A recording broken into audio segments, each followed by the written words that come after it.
Pre-modern communal fields and meadows and pastures and arable land in Western Europe once structured the life of most people.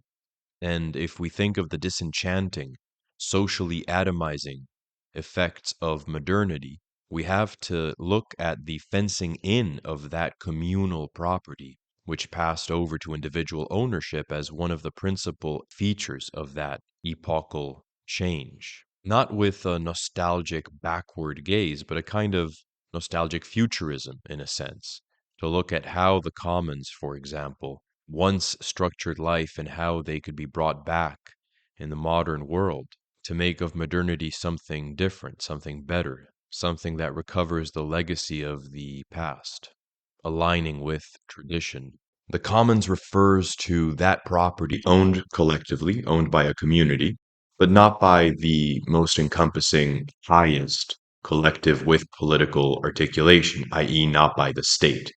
Not the individual, but also not the state, something in between. Intermediate collectives, the family, for example, but usually the neighborhood, the village, etc.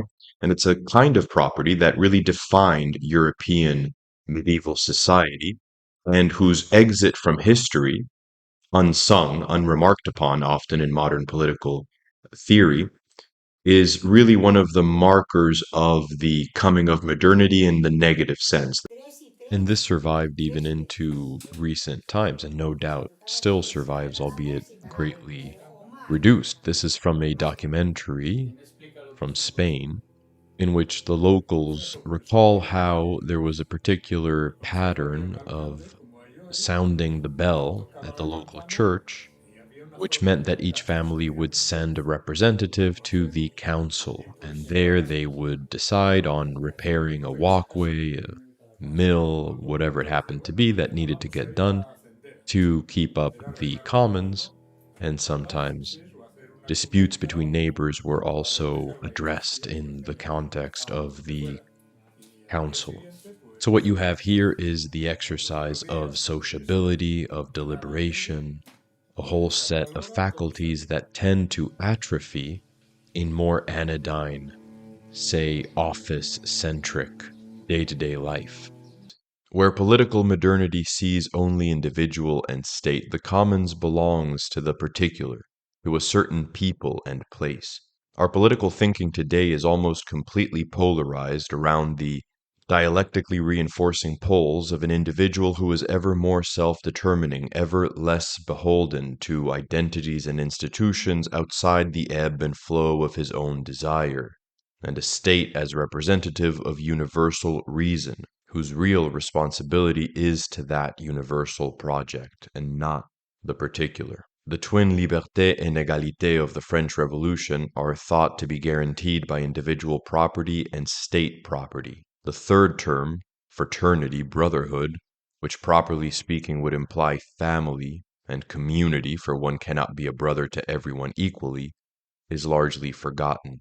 The commons are a middle way property that would precisely correspond to the fraternal. That's not often an object of analysis, so I thought it warrants a video also because I recently made an appearance on the Vendée Radio podcast. It was very fruitful, but I felt that I was vague enough in some of my answers with respect to the commons. The episode in question had to do with the commons, that this sort of justified a more detailed exploration. The starting point for theorizing the commons and ultimately rehabilitating the commons, making the commons a political cause, uh, push back against some of the acidic, deconstructing social trends that we see today, is scripture, is the Bible.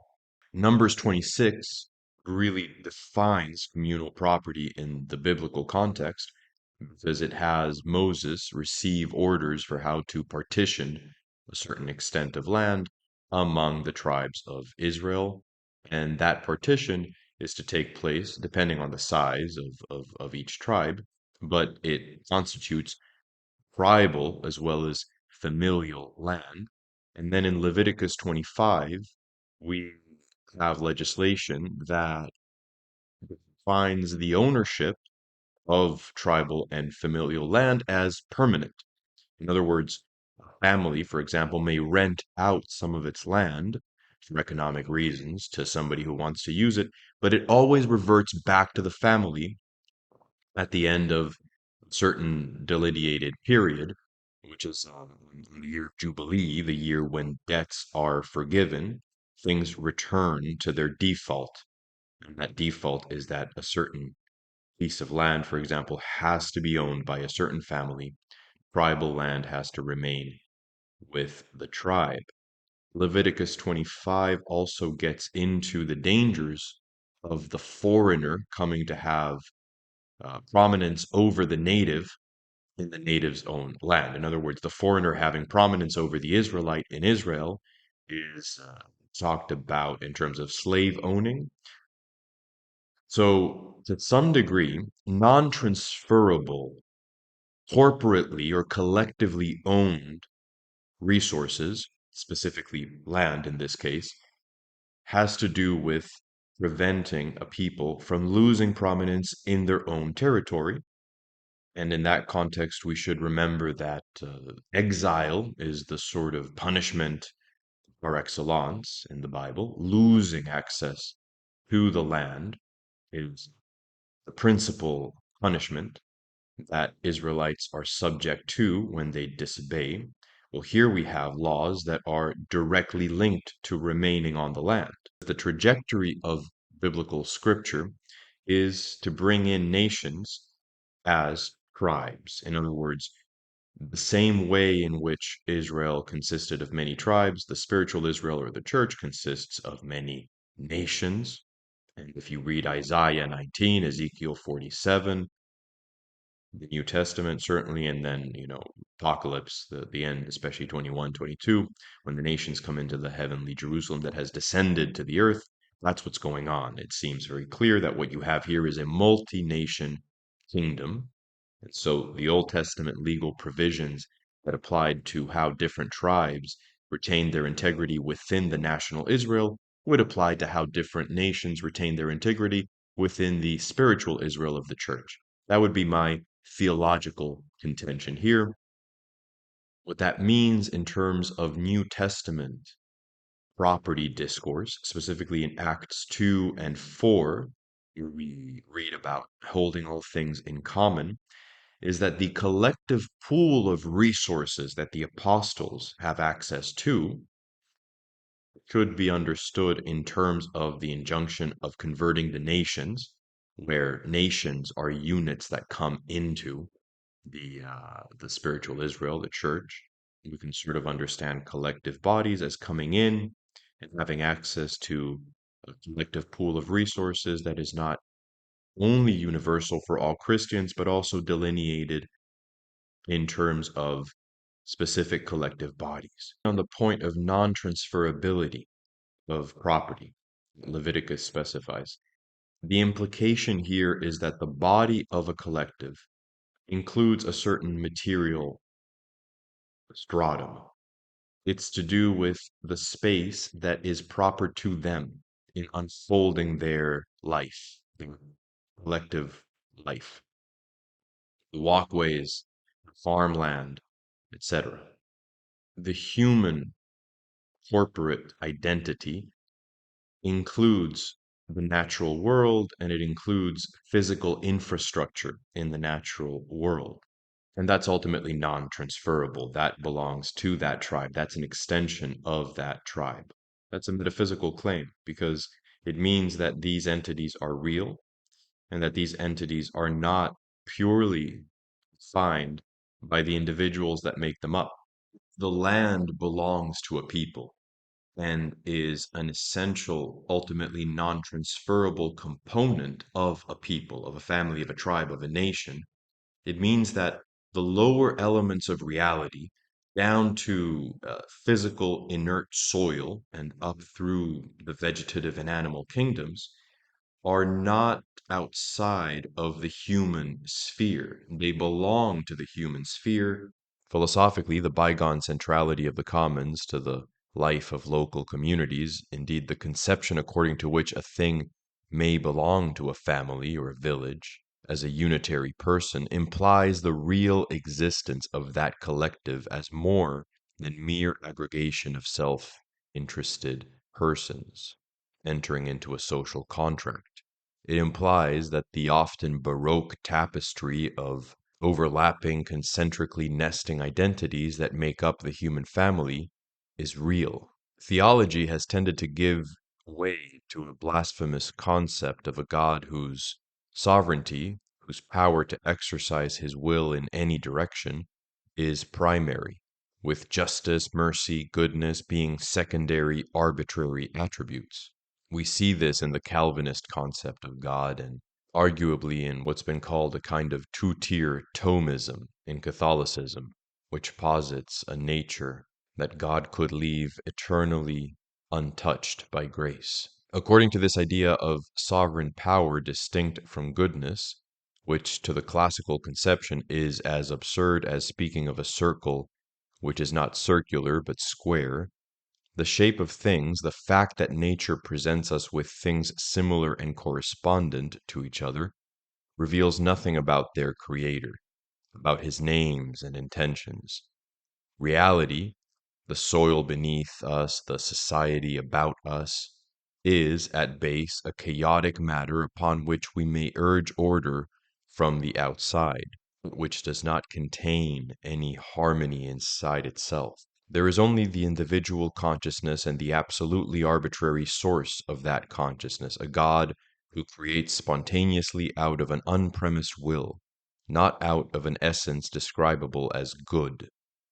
It's no wonder then that the ascent of this view led to materialism, for here there is hardly much difference between that God's creative work and a purely material Big Bang. The political struggle for the commons, then, is a theological struggle for the significance of social embeddedness, for particular identity and harmony as manifesting real essences, thoughts in the mind of God, archetypes. Nature's essence is already creation of God. At root, nature is already infused with grace to the degree that we understand grace here as just meaning the will of God, which implies a certain telos for nature. You cannot even hypothetically posit that materiality, that nature, that the lower elements of human activity that are merely necessary to survive in a fallen world, that the lower levels of society, the peasant, the day laborer, could be devoid of grace. No, it will always not only receive grace, because that is its intended direction. God intends for all things to be transformed and every knee to bend, but also because their own essence is already in the divine. It's not that the divine names come from above and impose themselves on a realm of chaos. That's dualism. That's a kind of epic, uh, cosmic war paganism. It's precisely paganism in the negative sense, paganism in the sense of a kind of virtue as imposition of order upon a realm that is itself inherently disordered and chaotic. The world is chaos, and I have to come in and grind it into order. That's not the Christian vision. That's not the properly monotheistic vision. God doesn't just create from above, so to speak, he creates from below the waters upon which the Spirit of God was in Genesis, also an emanation of the divine one.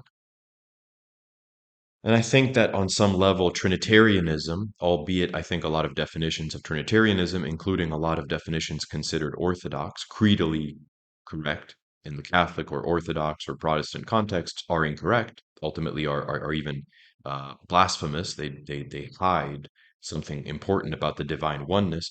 But I think Trinitarianism, properly understood, points to this exact point, which is that the waters are also divine creation, not just the spirit that flows upon the waters. Multiplicity, substance. And we would say the communal. The end of the commons, the so-called enclosure of common land and resources which came under individual ownership, occurs throughout the Middle Ages, and we have examples in England, for example, going back at least of the 13th century. In general, however, this was not favored by the crown, which did not want to see a strengthened landed aristocracy that could compete with it. It was not until the modern era that we see a legislative push for enclosures. The so-called parliamentary enclosures of 18th and 19th century Britain followed an agricultural revolution that had freed up farmers from working in the fields and produced higher yields, dramatically increasing their population. This coincided with the Industrial Revolution and the potential to accrue massive wealth through strong export sectors if a sufficiently large urban working class could be generated out of the formerly rural peoples. For the Industrial Revolution to occur, two things needed to happen. First, the population needed to grow, and second, a greater proportion of that population had to be able to leave the fields to work in factories. There had been an agricultural revolution, which probably starts in the 1600s and goes all the way to the 19th century. And this has to do with what's called four-crop rotation and the use of crops like turnips that increase the nitrogen content in soil, making it more fertile. And as a result, you need to leave the land fallow, uncultivated, for less time. It doesn't need to rest as long.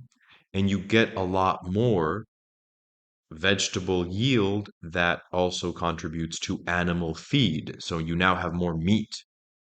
Farmers have to work less, and it makes a lot of sense for them to be moving into cities and participating in the other revolution that's about to happen, which is the Industrial Revolution.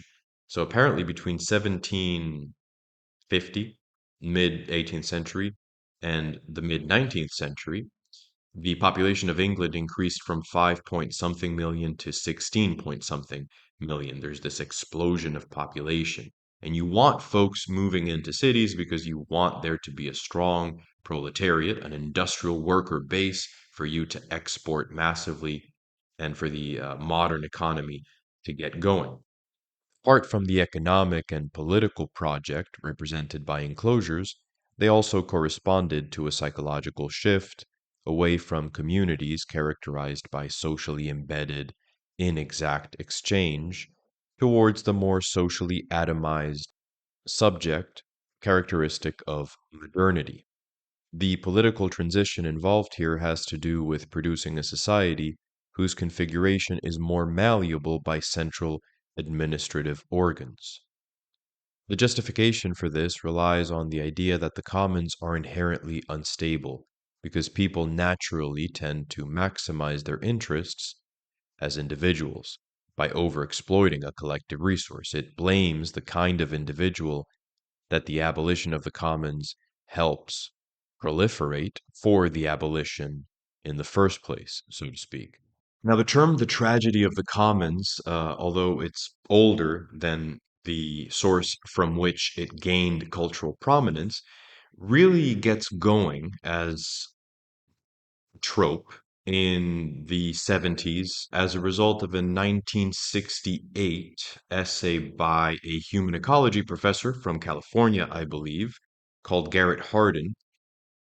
And the essay is called The Tragedy of the Commons, in which he argues that, well, first, as a result of human overpopulation and there being too many humans on the planet, there is going to be a constant strain on collective resources, on public resources. Basically argues that people are going to take resources out of collective pools of resources because it benefits them, and that this will get worse as human overpopulation, as he sees it, continues to strain our relationship with the natural world. We have to first of all convince people that they don't have to have a large number of children to be happy. This is an educational process, and maybe we can also perhaps jimmy the tax structure so as to favor people who have fewer children. But there are earlier versions of the idea of the tragedy of the commons, and there are earlier versions specifically allied to a certain political project, which view the commons as limiting the political prominence and the economic prosperity of a nation. So, specifically in that context, and since Britain is really where the death of the commons starts, arguably, or where the social dynamics that define industrial modernity really get going, I think it's sensical. It makes sense to specifically quote British sources in this context. So let's read from, for example, the 1799 General View of the Agriculture of the County of Lincoln, an article in that publication by a certain gentleman called Arthur Young. I know nothing better calculated to fill a country with barbarians ready for any mischief than extensive commons and divine service only once a month. Do French principles make so slow progress that you should lend them such helping hands? End quote.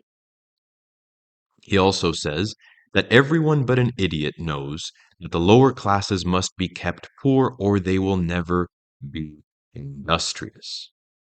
So the idea here is that if you allow the poor to buy land or to share land in the countryside, they'll stop working in the cities, in industry. You will lose your industrial export base. We have a similar sentiment expressed in an 1800 publication called Commercial and Agricultural Magazine, in which we read that permitting the laboring man to acquire a certain portion of land would be a bad policy. By this indulgence, the poor rates must be speedily diminished, since a quarter of an acre of garden ground will go a great way towards rendering the peasant independent of any assistance. However, in this beneficent intention, moderation must be observed, or we may chance to transform the laborer into a petty farmer, from the most beneficial to the most useless of all applications of industry. When a laborer becomes possessed of more land, the farmer can no longer depend on him for constant work, and the haymaking and harvest must suffer to a degree which would prove a national inconvenience. End quote. So the tragedy of the commons is here political. It's not just that, hey, we're going to ruin the common resources that we all share. It's actually, hey, if you allow people to have commons, they're going to create arrangements of production that serve them fine, but they don't serve the coming about of industry and of a strong urban bourgeoisie and urban proletariat, and therefore a strong export sector. So it's explicitly political in these cases. If the coming about of the commons, if the transition of the Roman imperial economy to a medieval economy, of the Roman villa to a medieval village, comes about in an organic way that's not entirely clear, if that comes about organically, the end of the commons does not come about organically. It comes about politically. We have the legislation that led to it, and we have, as I've just read, explicit analysis of why the commons are bad for the kind of economy that Europeans want to get going in the 17 and 1800s. You help that along through legislation that blocks people's access to communal land and to ways of life, therefore, that would make them relatively independent, socially cohesive, and unwilling to participate in this new industrial urban reality. And the particular legislative acts in question would be the parliamentary enclosures in the case of the United Kingdom, specifically the 1773 Enclosure Act, which removed commoners' access to common lands. Now, there's a more subtle, we could argue psychological or spiritual element to this end of the commons as a political project, and that has to do with cultivating a new mentality in people. As an example, I like to refer to the 1896, I believe, beginning of the governorship of a man called Joseph Galliani in Madagascar, in French Madagascar. Apparently, what he did was impose a head tax upon natives. So the natives were participating in socially embedded inexact forms of exchange, where I would give you a little bit more than I owe you. You would give me a little bit more than you owe me, or a little bit less. And we remain in this constant cycle of socially embedded exchange. It is inexact and often does not consist of coined currency because we just keep track of who owes what to whom. The problem with that is that it was perceived to be an irrational pre-modern way of relating to the economy, certainly unproductive in various ways. So Galliani imposes a head tax, a certain number that every person in Madagascar of a certain age has to contribute to the coffers of the colonial master. Now, because the only people with coined currency are the soldiers stationed in Madagascar, the local now has to figure out how to make goods and provide services that are useful to the soldier so that he will get money to pay his taxes. So you remove him from a socially embedded, inexact, pre-modern economic dynamic, and you integrate him into a modern economy. The psychological transition that that represents is similar to what we underwent in Europe with the end of the commons. We, in a sense, colonized ourselves before we colonized others. We lost ourselves before we uh, imposed that loss upon others. And that loss is not always, by the way, devoid of benefits. Obviously, in a lot of cases, the practices that are engaged in by pre modern communities, especially in the case of non Christian pre modern communities, frankly, would have been very negative. So I'm not saying that all of the legacy of colonialism is bad, but we do have to understand that there is also um, socially disaggregating, acidic edge to what colonialism did, and that it started in Europe, not abroad. The reduction of social cohesion makes sense because you now control people who are socially atomized and who do not rely principally on or get their sense of prestige and their sense of right and wrong from their community. They can get it from you in a top down manner. Social atomization always increases the control of a disconnected political class. And the farther reaches of that mentality is what you find in liberals, libertarians, Austrian economics type folks when they argue in favor of identifying Enlightenment rationality with the calculative faculty and specifically with monetary yield. If you can put a price tag on your day-to-day activities in terms of how they will bring you money, you can rationally calculate whether one activity is superior to another. Now, if you look at somebody like Ludwig von Mises in Human Accomplishment, he goes into the idea that the reason why people prosper is because each individual pursues his own benefit in monetary terms. To the degree that he is a rational actor maximizing monetary yield of his activities, the society will prosper. It does not prosper as a result of his identifying with community, family, whatever else. That's precisely an irrational distortion of market forces for von Mises. And in his book Socialism, he explicitly rejects the teachings of Jesus Christ in this context, right? You find Morai Rothbard, another great of the sort of Austrian libertarian school, defending the idea that if you are not capable of calculating rationally the benefits to you of a certain action, if you are not participating in economic logic, in other words, if you are pre-linguistic, as a toddler would be, you do not have political rights because you are a pre-political subject. Politics refers to economic calculation. So a child can be sold, and technically there would not be a violation of political rights. That's the end point of that logic.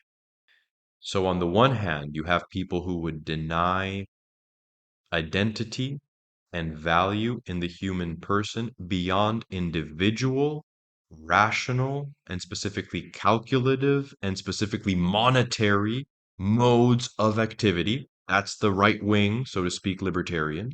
And on the other hand, you have a left that cannot conceive of shared spaces that are not universal in the sense of belonging to every single human being, and completely efface from their analysis, ultimately philosophically deny the validity of intermediate identities like family or nation. So, for example, and I should make a whole video about this, the ex-finance minister of Greece, Varoufakis, who I actually find very likable, in his book on big tech, which he calls techno-feudalism, he talks about how big tech platforms like Amazon have engaged in a new enclosure of the commons of the internet.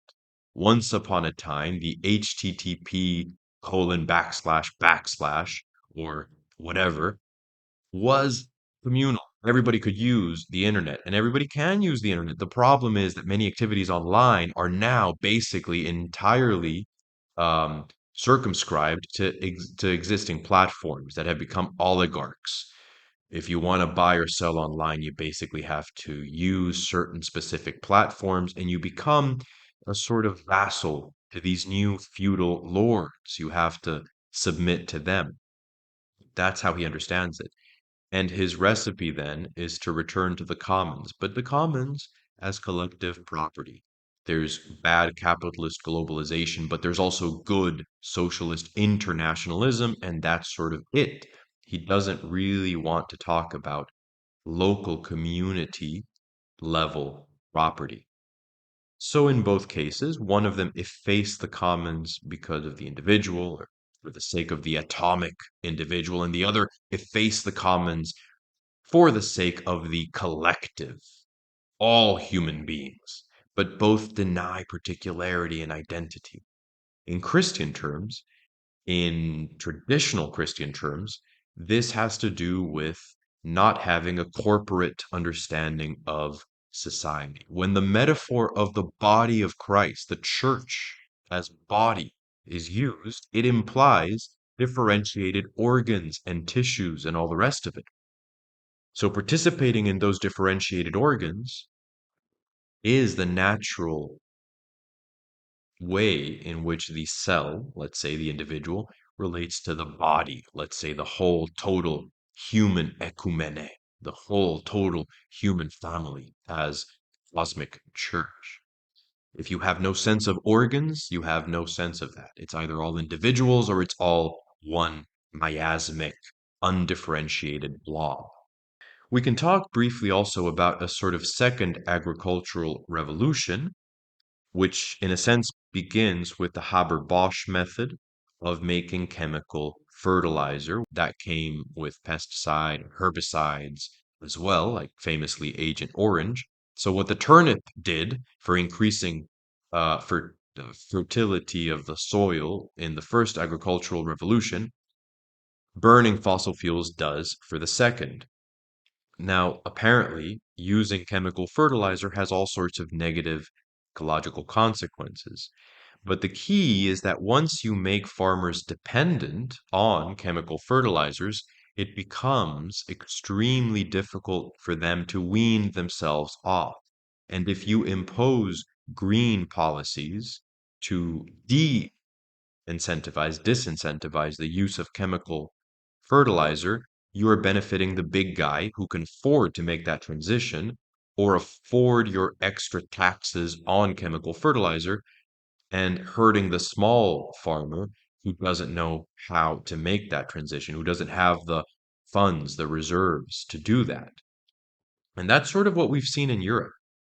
Now, in the past few years, even very recently, from 2005 to 2020, the Common Agricultural Policy in the European Union has funded farms per acre, per hectare. So the more land you have, the more funding you get. The 20% largest EU farms receive 80% of all the subsidy money.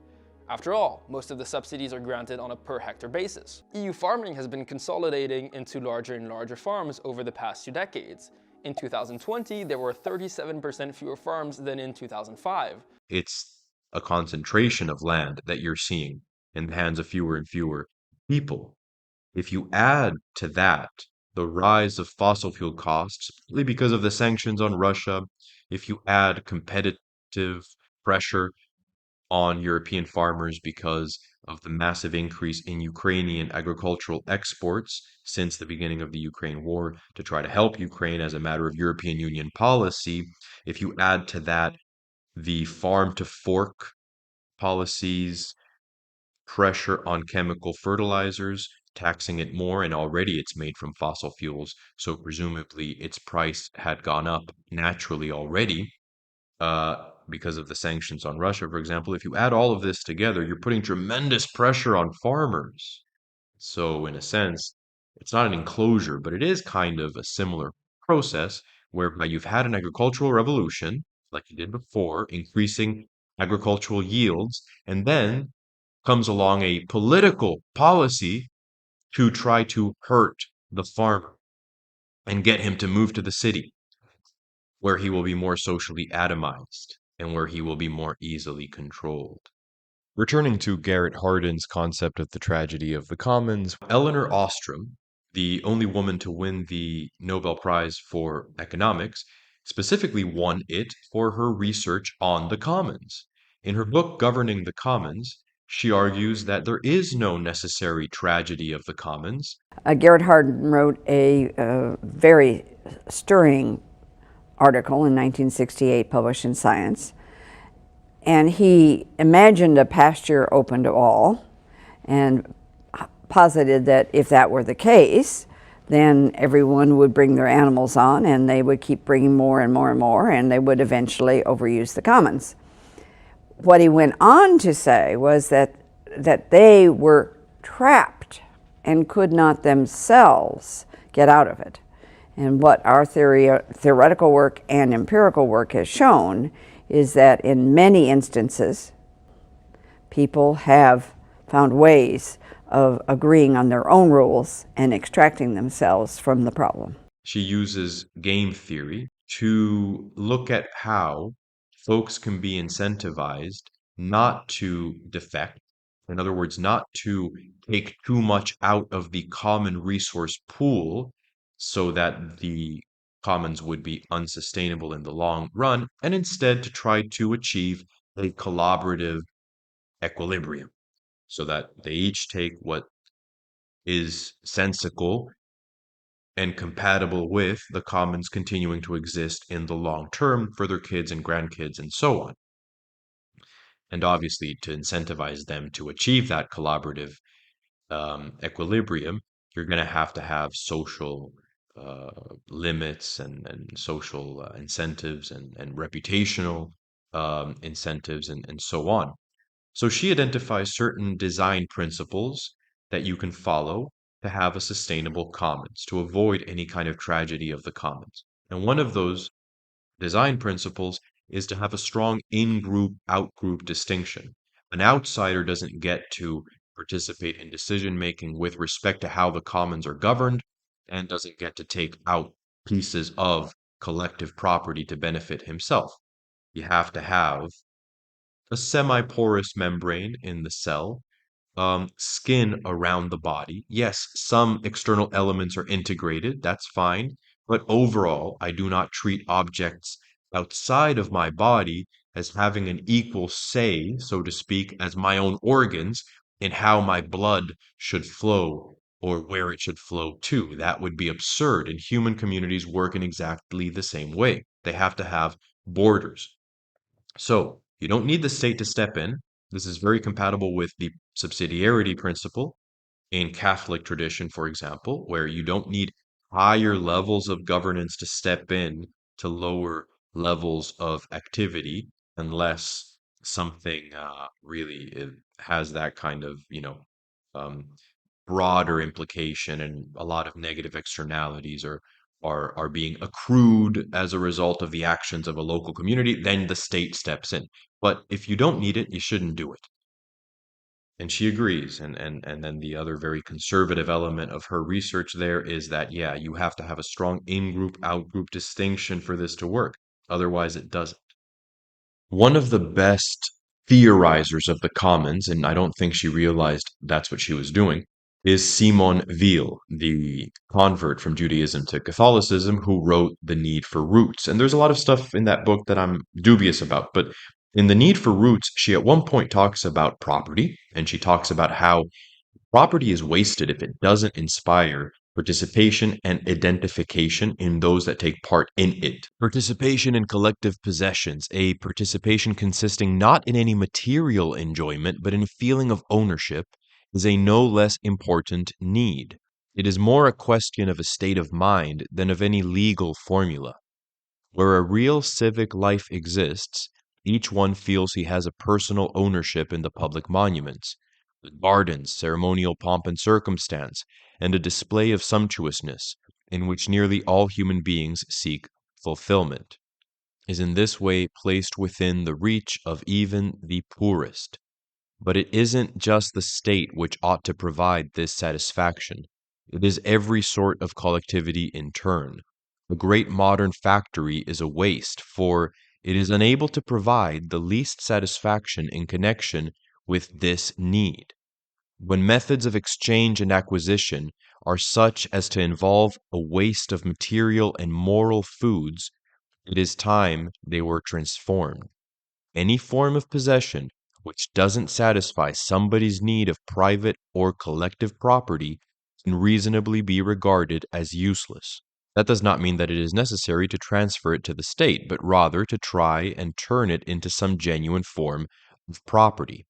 So here Simon Weil is referring to the psychological, we could say the spiritual need to participate in certain physical spaces and in the management of certain material resources for the individual to feel himself a part of a family, a village, a nation, etc. Now, she says this isn't really a question of legal ownership. I would say the political corollary is there should absolutely be legally defined ownership of the commons by the village, for example, or by the neighborhood. It is very much necessary to avoid the kind of thing that happened with the enclosures in the 1800s, for example. Make this official, make this kind of an ownership official. That would be the political struggle in that regard. And again, although she isn't specifically referring to cultivating the deliberative faculty and healthy sociability, that's exactly the pedagogic, the educational role of the commons. We get together and we are able to use our minds to think about how common resources should be organized. It's good for us, and it's good also because it is fostering in us the ability to express our opinions to others, to take other people seriously, to restrain our own negative feelings towards the neighbor because we depend on the neighbor interacting with us to manage certain resources. There's a lot here that is conducive to Christian virtue, to the Christian understanding of intersubjective virtue. And beyond that, there's also the idea that physical participation and interaction are not inferior to merely intellectual concepts. Reality consists of our body and our interaction with others, and we should consider that level of reality to be worthy. So, my identity is not only an intellectual fact. In my mind, I consider myself to be son of my father, a Spaniard, a member of a certain town, whatever. No, I should also bring in my body by going into the council, by going into the town hall meeting. I should also bring in my words, my face, by interacting with others. It shouldn't be a purely virtual intellectual idea. It should bring everything in. And that's where the metaphysics of participation, the Dionysian idea of participating, the lower levels of reality should be brought in, comes into the picture. We don't cut off the body, we don't cut off community, we don't cut off soil. We bring it all in liturgically to the human sphere rather than the theological mistake of conceiving of the lower levels of reality, whether it be nature, manual labor, even social interaction, as somehow devoid of grace or in and of themselves not participating in the ordered pattern of creation because their essence is somehow not an archetypal idea in the mind of God, rather than committing that theological mistake, which we can describe as two-tier Thomism, the mistake of conceiving of a pura natura, a pure nature devoid of grace. We instead consider ourselves shepherds who bring out the true essence, the true inner harmony of the lower levels of reality. If I have a family home, I know myself as a member of my family because I participate. Again, physical action is within the divine order and has meaning in the same way that substance has meaning and comes from God as well as essence, right? So my physical participation in the administration of my family home under the authority of my father and mother is a legitimate, true, proper, transformative, we could say incarnationist way of acting upon, of experiencing that which I am as a created being. My identity as a member of my family is manifested through and experienced by my participating in the affairs of the family home, doing my chores, for example. If I get my daughter to do her chores, she experiences herself as my daughter because this is our home, and those chores have to do with what I'm doing as a father in manifesting a family and giving forth a family. The same goes for neighborhood property. Neighborhood property, when I go to the neighborhood park and maybe I participate in cleaning up a little bit, a walkway that's overgrown, whatever it happens to be, I am identifying with the community by doing that. I am experiencing myself as a member of the community by doing that. Identification should not be an intellectual and not physical act. It shouldn't be a mere intellectual allegiance, assent to my being part of a community. It should also be a physical act because the logos does not remain as a outside entity. It actually takes part in the human story, a word from God that becomes a human person, Jesus Christ. So in Christian terms, we really do have to take the sense of incarnation as a sort of political injunction as well in how we participate in community. Okay, certainly a topic that deserves a lot more exploration, especially the biblical and philosophical basis for the commons, as well as how the concept of the commons can be applied today to modern technology and so on. In any case, thank you for watching. Until next time.